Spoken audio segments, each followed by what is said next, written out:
EQ는 IQ와 대조되는 개념으로 감성 지능을 말합니다. 감성 지능이란 감정과 마음의 지능을 말하는 것으로 현재 점점 중요시되고 있는 개념입니다. 기업들도 EQ가 높은 사람을 능력 있는 직원으로 생각한다고 합니다. 회사는 상사나 동료, 부하 직원들 간의 원만한 관계를 가지는 사람, 협력하여 결과물을 낼 수 있는 사람을 뽑고 싶어 하기 때문에 자기소개서에 관련한 문항을 넣어 감성 지능이 뛰어난 사람인지 확인하기도 합니다. 업무와 관련된 것뿐만 아니라 인생의 가장 중요한 과제 중 하나인 인간관계 부분에서도 EQ, 감성 지능의 영향에 따라 좌지우지되기 때문에 감성 지능은 삶의 질과 행복도에 직접적인 영향을 미치는 부분이라고 볼 수 있습니다. 이런 일상적인 부분에서의 EQ의 역할 외에도 생각이 현실에 직접적으로 영향을 준다는 것을 안다면 EQ를 더 중요하게 생각해야 합니다. 생각이 현실에 반영되는데 가장 큰 영향을 주는 부분이 감정이기 때문입니다. EQ, 즉 감성 지능이 높은 사람은 어떤 식으로 행동할까요? 단순히 낙천적인 성격으로 무슨 일이든 좋게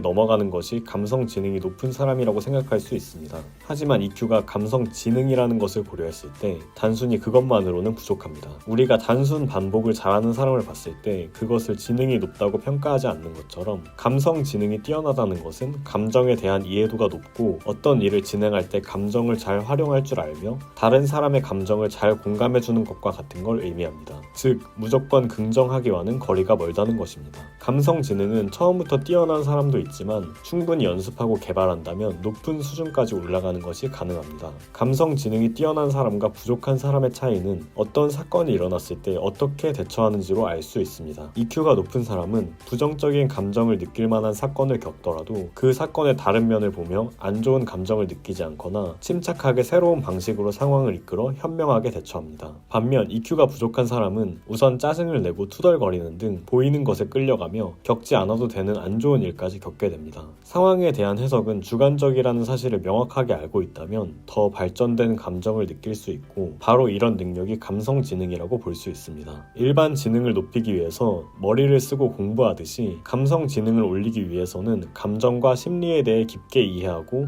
일상에서 잘 적용하는 방법이 필요합니다. 간단하게 한 가지를 제시해 드리겠습니다. 5초 동안 자기가 생각하는 코끼리 이미지를 생각해 보세요. 코끼리 그림이 될 수도 있고 실제 코끼리가 생각날 수도 있고 얼굴까지만 생각하시는 분도 계실 거고 몸을 포함한 코끼리 전체 이미지를 떠올릴 수도 있겠죠? 지금부터 제가 5초간 시간을 드릴 테니 한번 생각해 보시기 바랍니다.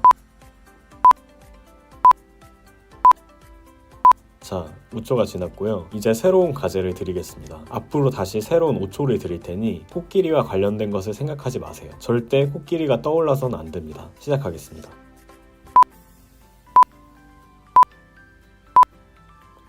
어떠신가요? 두 번째 과제를 손쉽게 성공하셨나요? 아마 보통 쉽지 않으셨을 겁니다. 이렇듯 우리 마음은 생각하지 않으려 하면 더 생각나는 원리를 가지고 있습니다. 부정적인 마음과 감정이 들 때 그것을 떨쳐내려고 이제 생각 안 해야지 이렇게 생각을 한다고 사라지는 게 아니라는 것이죠. 그렇다면 어떻게 해야 할까요? 없애고 싶은 생각이 있다면 오히려 그 생각이 있다는 것을 인정하고 관찰하며 보내주는 것입니다. 집중하여 내 마음과 나를 분리해보고 객관적으로 대화를 나누다 보면 자연스럽게 생각은 사라지게 됩니다. 우리 무의식의 힘이라고 볼 수 있는데요. 이 방법을 기억하여 적용해보시면 큰 도움이 될 것입니다.